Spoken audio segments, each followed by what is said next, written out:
Hello, podcast world. It is 9/11/2020, September 11, 2020, at 1:10 a.m. And first, I'm going to start off by talking about Labor Day and what it entails. Like, hopefully, you had a good Labor Day weekend. Hopefully, you had a good Labor Day. Hopefully, you had no labor. Hopefully, you didn't go into labor. And hopefully, you didn't create any babies. That's all I'm saying. So, with all that being said, here it is, another national monument of a day, 9/11. Where were you on 9/11 is the question that they used to ask. Where were you when the towers fell? Um, Today, my brother came into town. We went to Dallas to pick him up from the airport, Love Field Airport, and it was cool. It was cool, you know. I'm glad for safe travel and everything. And you know, now I'm sitting here reflecting on the fact that, hey, look at what happened. The other day, I was watching the 7500 flight 7500 and how things were at that time and how they managed to come in the cockpit behind the stewardess and basically had a box cutter and poked up the captain. I'm talking about a dude came in and just poked him in the stomach several times, you know, and the captain was just like, you know, shell shocked, you know what I'm saying? I mean, that box cutter was like making him bleed out. So the co-pilot or whatever, he's seeing what's going on, and he's like closing the door on the other guy, you know, manages to get the door closed, and then it's just him and the guy poking up the captain. I mean, he was poking him up. And with all that being the case, you know, I was just like, man, I can't believe that in any scenario this was happening back then, or that this had happened. I don't know what to say. Like, how? When I know that they have some kind of flight marshals on there, you know, they have the air marshals on there, and they have guns. They're the only ones on there that really have guns. So, and there's generally like two on a flight, you know. Right now, it might just be one because of the numbers, but I'm saying, like, there's generally one in the front, one in the back, and then on in larger planes, whatever, it's like 1, 2, 3, you know. And it makes me think about Harold and Kumar escape Guantanamo Bay, and how they were trying to go to Amsterdam so they could find Harold's neighbor girlfriend, you know, the girl that he was so much in love with.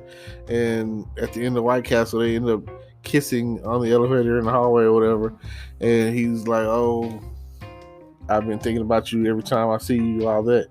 So I'm just saying, I don't understand how they got on the plane with box cutters, you know. Like, even then, there was pretty, because I flew before 9/11, and before 9/11, it was a little bit more lax as far as getting on the plane, but they still did a thorough job of searching you, you know.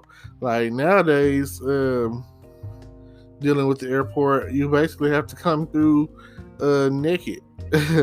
Like, you taking your shoes off, you taking your hoodie off, you taking your belt off, you taking all metal things, objects out. Like, where, you know, at the end of the day, then they making you throw away cologne and shampoo unless they're in a Ziploc bag. And unfortunately, like, when that happened to me, they were searching my bag and I forgot I had this cologne, and somebody I was with was like, man, I got a Ziploc bag. Boom, saved me like $50 on some cologne. It was that P. Diddy's Unforgivable or whatever, Unforgiven or whatever it's called. It was really good smelling cologne, and I was happy to have kept it, and then it was like the oil. So, oh man, it wasn't gonna be easily replaced, and I had just got it, so it was full, like really full. And yeah, you know, those are the things that you have to think about. Then nowadays, it's like more and more technology, laptops and tablets and cell phones or whatever. All these things are coming onto the plane nowadays, so they have a whole protocol to search those or whatever to make sure there's nothing dangerous, no hidden weapons or anything, no concealed weapons. So I don't know how they got the box cutters. I don't know how that all worked out. But see, that flight was coming out of Belgium, Germany, so it's different when it was. I just don't understand how it all went down all those years ago. We're coming up on the 20th year. Like next year, this time next year, it'll be 20 years since 2000 and the 9/11 attack happened. So I still feel like some people out there, conspiracy theorists, and feel like the government had a hand in that. So I will still, I salute you if you think that, because I think the same thing. I feel like, just like this whole coronavirus thing, I feel like it's manufactured, it's population control, and I really feel that it's targeted, like for some of the people who have died, I feel like they're targeted. Like there's something about their genetic, they're like a genetic marker. And don't think I'm crazy about this, because I was watching Blacklist and that was a thing. Blacklist, and I saw it, I think, on an episode of Scorpion, So I don't know if you've ever watched that show, but it's a really good show. It's about a team of geniuses or whatever. But anyway, genetic markers, genomonomes, or whatever you want to call it, in your genetics, that it targeted them, and it basically, whoever came in contact with it kills them. Like it made it like they had a heart attack or pneumonia, or they started bleeding out, or I can't remember all the side effects or whatever. Just know that if it was made for you to die, that virus or whatever, that's pretty much what ended up happening. And I feel like it goes back, all this genocide, mass genocide or whatever, is the equivalent of Thanos snapping his fingers. It's the equivalent of that. It's like saying, it's like a lottery. It's like saying, well, if you die from it, you die from it. You're supposed to die from it. And that's what the government, your Trumps, your Illuminatis, your whoever is out there, making these big decisions, just like situations like hurricanes. I feel like the hurricanes come every time Republicans are in office. I don't know. So, well, look that up.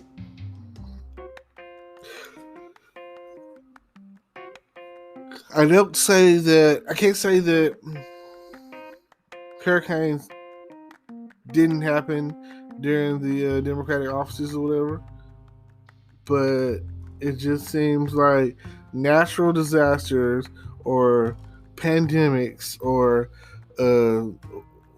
major events or whatever have taken place during the time frame which the Republicans are in office, and I feel like they just don't care.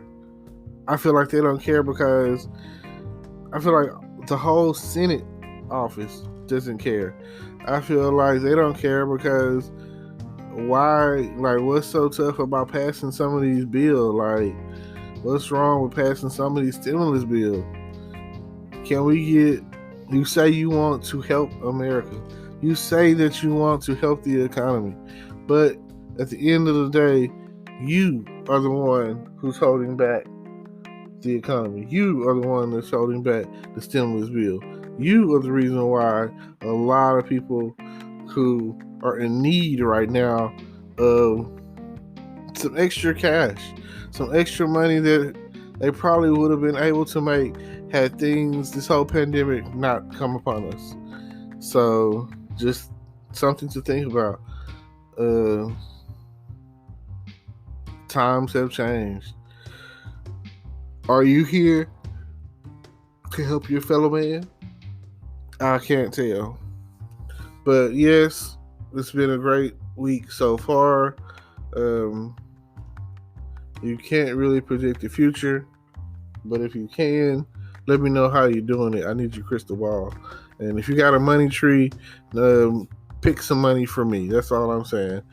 Times are getting harder and harder, and there's definitely money to be made. There's definitely things to learn. Just stay safe. Stay away from COVID. Stay away from coronavirus. Stay healthy, my friends. So that's all I can ask. I appreciate every time that y'all listen to my podcast. I appreciate every time you tune in and listen to me. I appreciate that. I appreciate every time that you sit back and listen all the way through to anything that I've recorded, maybe YouTube, Twitch, what else am I? TikTok. If you go check out my TikTok, and all of that information will be in the description down below. And if you're going to my YouTube page or any page, Facebook, whatever, don't forget to like, comment, subscribe, hit the notification bell, send me a message, comment, all of that. Like, I will talk about whatever it is that you want to hear about at the end of the day. We're talking about the Senate, talking about COVID, talking about 9/11, talking about conspiracies, talking about anything that you want to hear. Because every day is a new day. And I hope that you feel the same way. So, appreciate y'all for tuning in. And thank you again for everything that you have going on and everything that you have to do. And like I say, if you play Call of Duty or Tekken 6 on PlayStation 3, let me know. Like I say, I'm trying to do the gamer streaming thing too. So let me know. Appreciate it.